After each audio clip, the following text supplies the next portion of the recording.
Good morning. On a very, very cold morning, -5. It's about 8 o'clock in the morning. Sun's coming up, so it should start warming up. Frost is everywhere on the ground. Stunningly beautiful. I'm in the New Forest. Absolutely wonderful today. The sun hasn't properly risen. I can just see it coming up above the trees in front of me. I've got my Nepalese hat on because it's bitterly cold. As I said, -5 degrees, so hopefully it should warm up a bit. The sky is blue. Oh, just seen a plane taking off.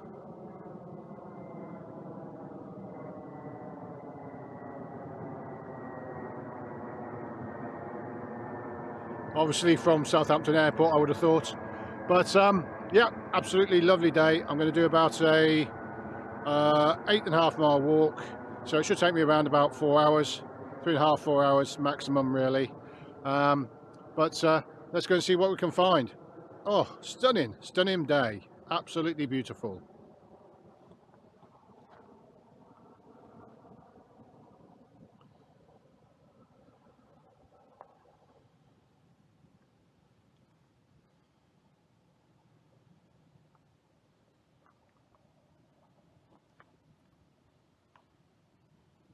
Okay, let's go.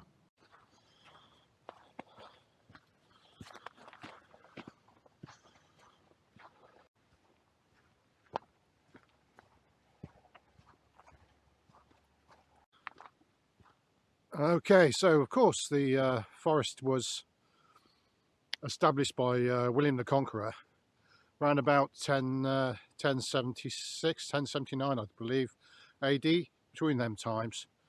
And it was for the pursuit of hunting, roe deer, red deer, wild boar, that type of thing. And now deer are roam free, of course. They are New Forest ponies, which are behind me, and I've seen pigs in the forest as well. Not wild boar, but actually domestic pigs. Fair few of them wandering around, picking up the acorns at this time of year, I would have thought, that have dropped on the floor. So it's a very historic place.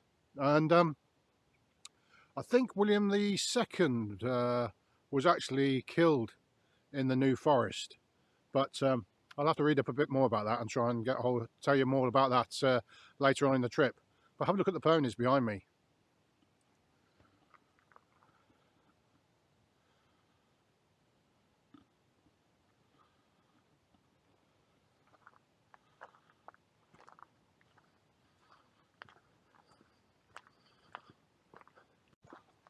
And of course it's not really a forest as such, but open moorland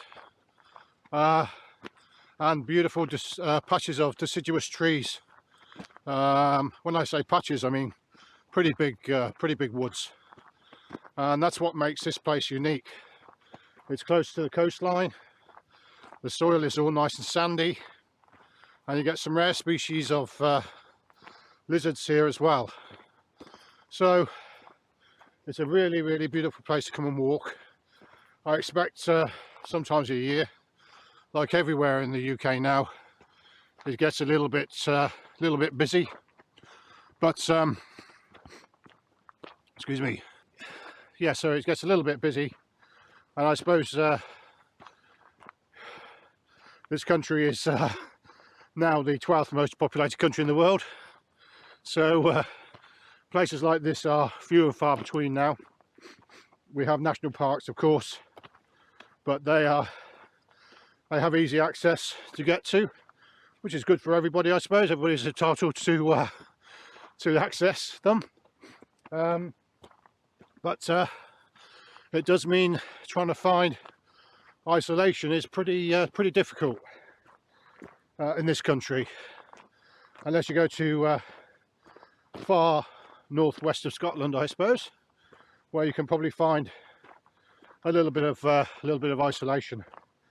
Incidentally, if Scotland gets its independence, which of course it's entitled to do so if that's what they wish to do, I have no worries about that whatsoever, and no political view on that at all. And good luck to them with the way that our government is at the moment. I would like to break away from it as well. But anyway, it's if that gets its independence, we will then become the 7th most populated country in the world because of the landmass area that we lose from Scotland. So it's worth thinking about, isn't it?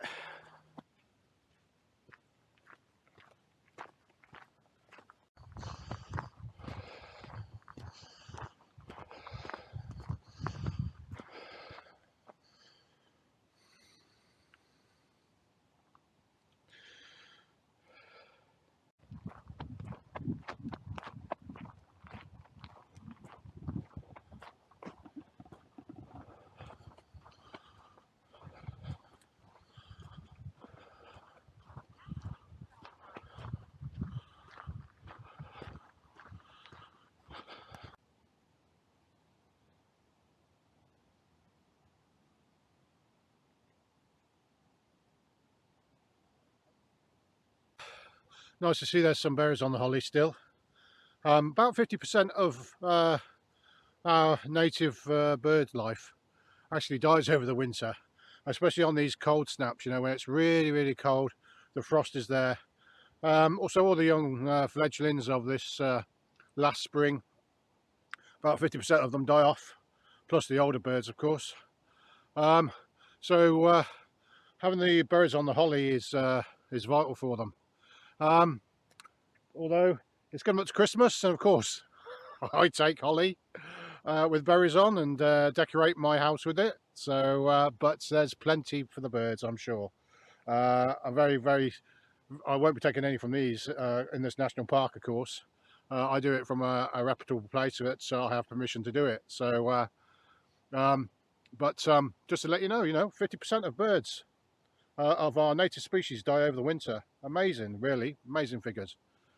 Anyway, I'll carry on.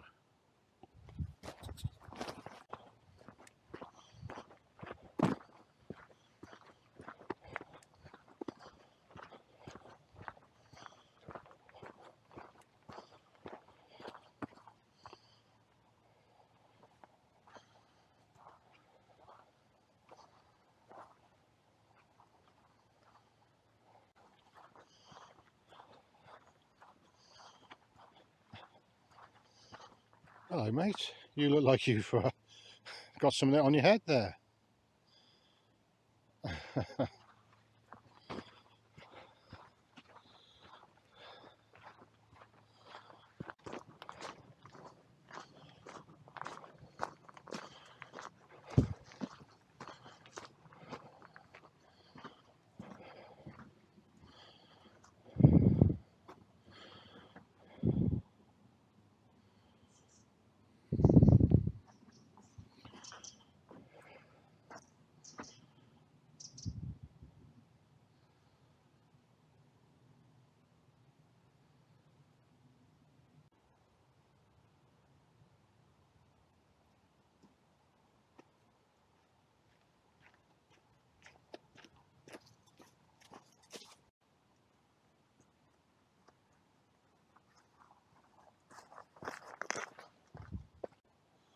Well, you find me back in the woods, drinking out my glass bottle. You know me and my thoughts on plastic bottles.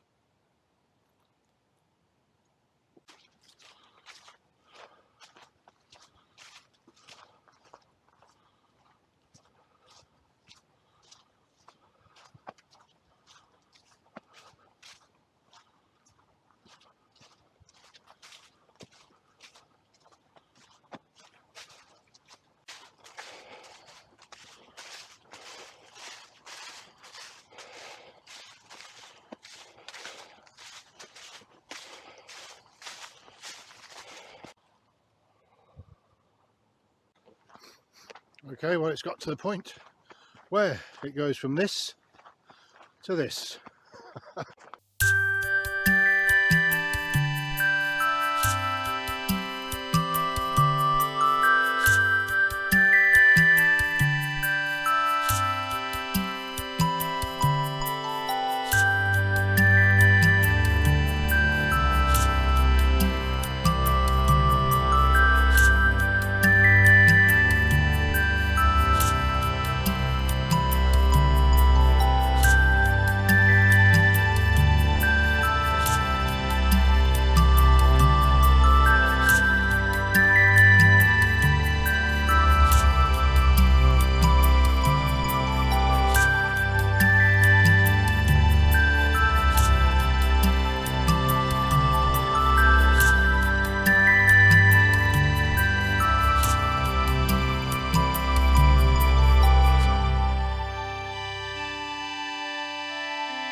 Well, I thought I'd sit down by this river. It's beautiful.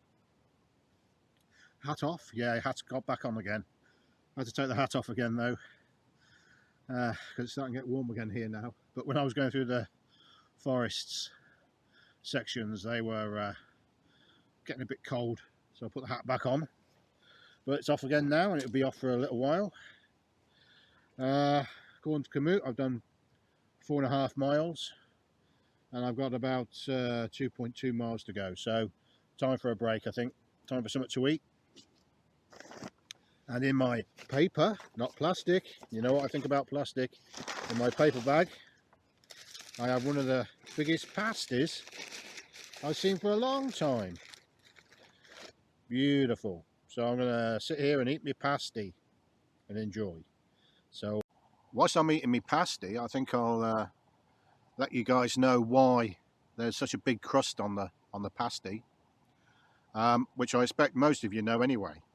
But for those of you who don't, I'm going to say it anyway. So what happens, of course, it's a Cornish produce. Half of it was savoury. Normally, half of it was savoury with a meat, potato, turnip, swede filling on one side, and on the other side was the sweet, which was mostly apple, pear, things like that. So you had a whole meal in one. Of course, so the tin miners of Cornwall used to take a pasty down to the tin mines and eat it. But the thing about tin mines is that it's full of arsenic. The tin ore is full of arsenic. In fact, that's why they have the black and white cross, or the white cross and the black background, because that's to represent the arsenic being heated out of the ore, of the tin ore, which was white. Anyway, I'm going by a bye, but anyway. So, the reason why it had such a big crust on it is because, of course, they didn't want to get arsenic into their system.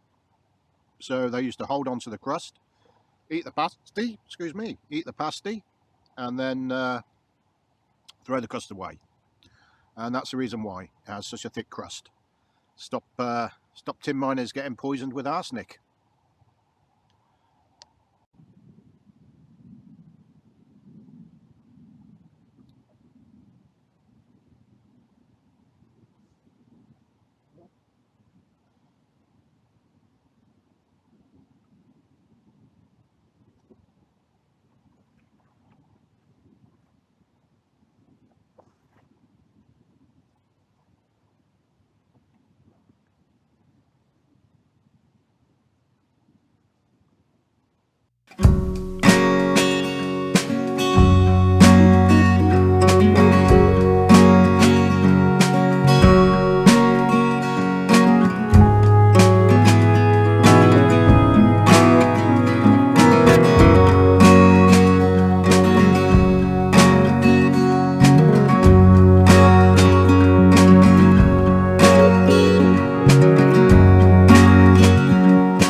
Coming to the end of the tour now.